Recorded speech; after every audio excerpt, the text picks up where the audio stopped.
tells us that home is too small a place for a woman's ambition, but they don't understand what happens within these walls.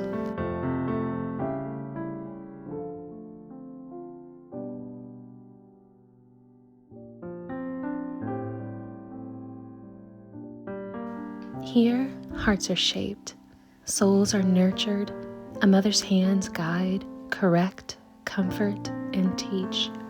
This is not a place of confinement. It is a place of calling and belonging.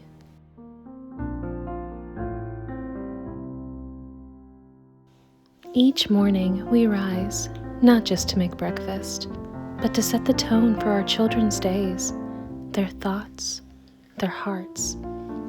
We disciple with our words, our patience, our example. We educate, not just in books, but in wisdom, in faith, in character.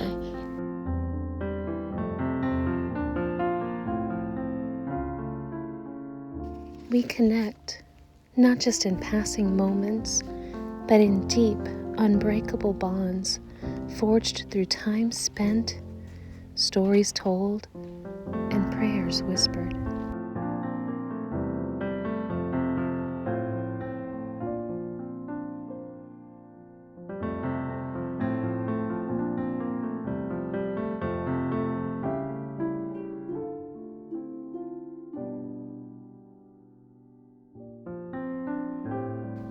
This home is not just a house, it's a haven, a sanctuary of peace in a hurried world.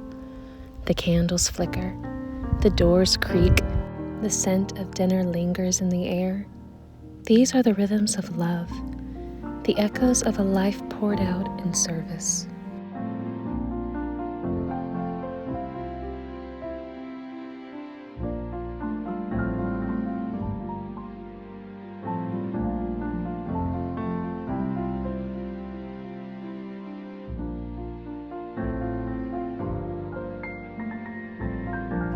The world says the days are mundane, but we know better. These days matter, because how we spend our days is how we spend our lives. And a life spent shaping souls, creating beauty, and loving well, that is a life poured out in worship.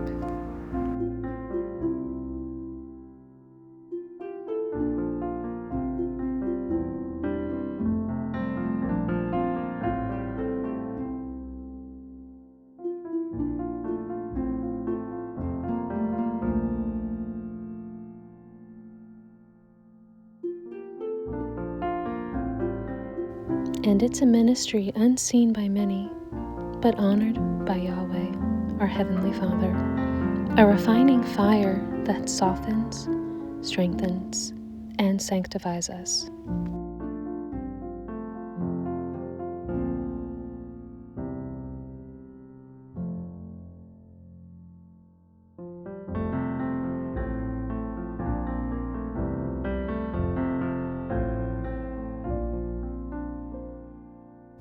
And here, within these walls, we bloom.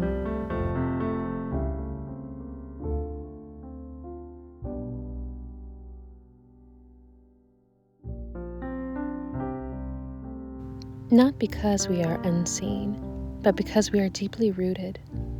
Not because life is easy, but because it is rich in meaning.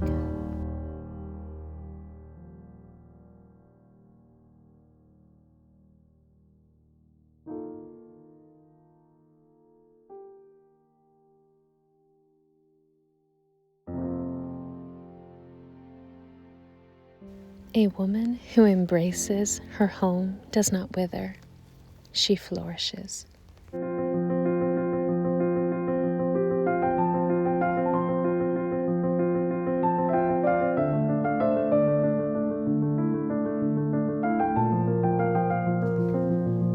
often think of the refinement I would have missed out if I didn't have to be home all the time.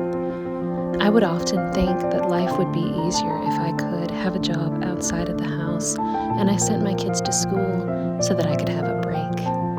I remember thinking that that would just be so much easier. And even still, I'll get pushback from women who say that they have an easier time when they're not around their children all day long. And to which I want to say, I understand. It's very refining. It is very refining to choose a life of constantly living for others and very rarely getting a break, or at least it seems that way.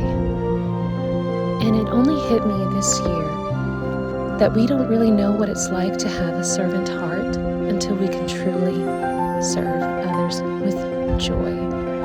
And I thought about our Messiah, Yeshua, who loves us so tenderly and so deeply that he never once thinks about how he needs a break from us, and how he just so selfishly gives all the time, and how that is the goal of this life, is to learn to love like Yeshua. And what a gift it is to have constant practice with our sweet families.